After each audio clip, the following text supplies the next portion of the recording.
Welcome back. Joining us from Addis Ababa, Ethiopia, is Constantinos Berhutesfa. Constantinos, a professor of public policy at Addis Ababa University. Professor, thanks for joining us. Let me ask you first, how would you characterize the relationship between China and Africa on the one hand and the United States and Africa on the other? The relationship between China and Africa has been growing over the last decade. And China has been pumping billions into investments in Africa.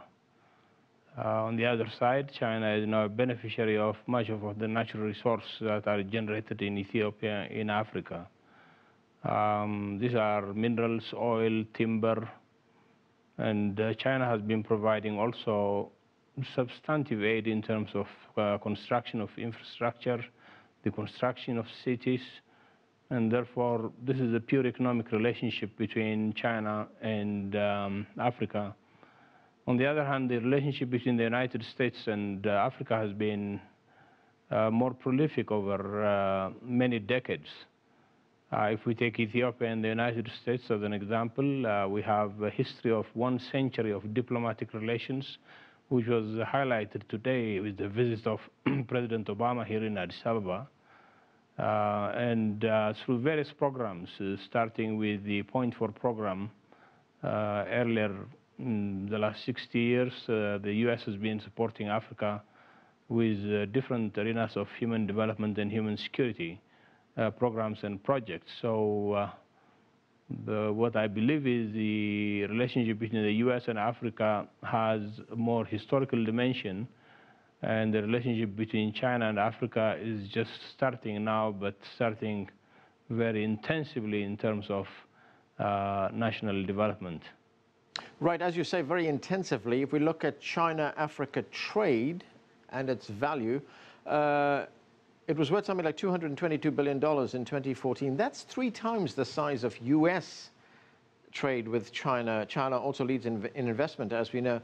But one of the important things, if we look at the relationship between China and Africa, is that the Chinese investment and aid comes with no strings attached. Well, that's true to a large extent because Chinese-Africa relations are based on mutual cooperation and mutual advantage and privilege, whereas in general the Western world has conditionalities on any support that's given, although these conditionalities don't extend to humanitarian action. If we take, for example, the Presidential Fund for HIV/AIDS of the United States that has pumped tens of billions into Africa, there has never been any conditionality in terms of fighting AIDS. But on the other hand, other projects, development projects that come to Africa from the West generally are tied up with conditionalities of human rights, with conditionalities of democratic development, with conditionalities of opening the space for civil society to air its views and also to have the rights that are enshrined in the constitutions of African governments. China is ready to work with any government, and the belief within the Chinese government is that economic development would result eventually in creating plural societies in Africa. I want to ask you about China's role in ensuring security on the African continent. It's a question that I put to our 2 previous guests as well. China is taking a leading role in trying to establish a rapid response military force to keep the peace, to help African peacekeeping forces. What do you make of that?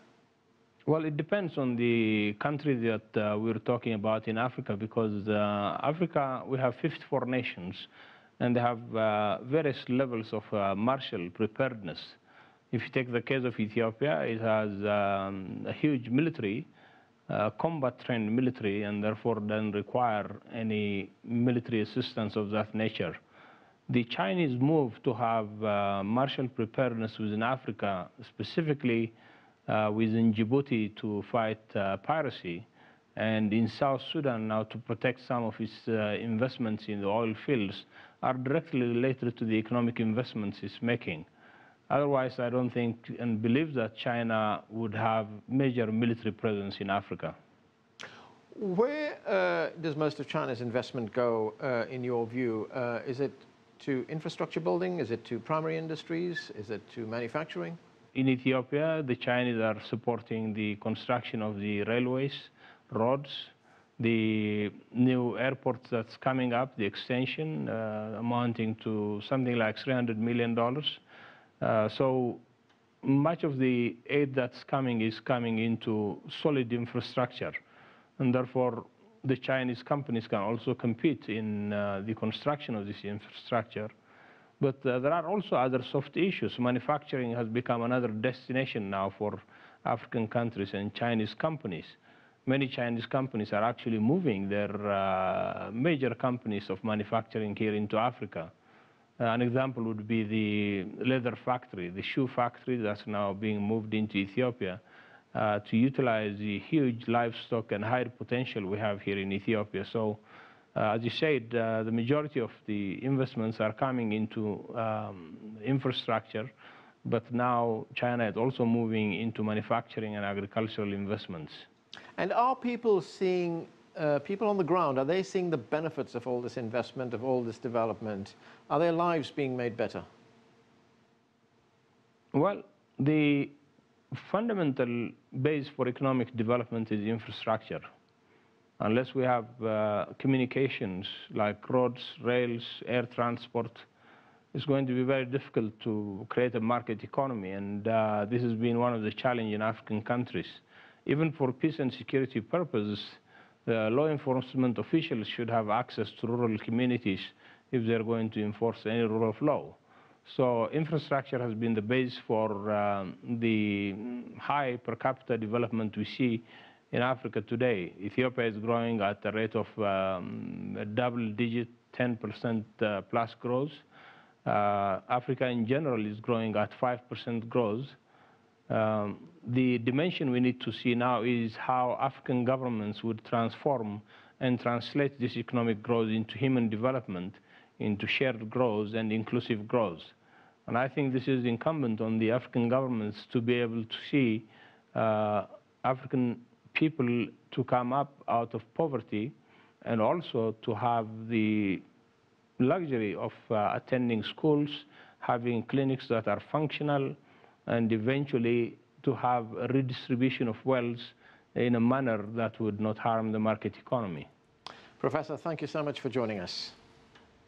And that's it for this edition of The Heat, but the conversation continues online. Join us on CCTV America's Facebook page to comment on this or any other show, or chat with us on Twitter at CCTV_America. I'm Anand Naidu in Washington, D.C. Thanks for being with us.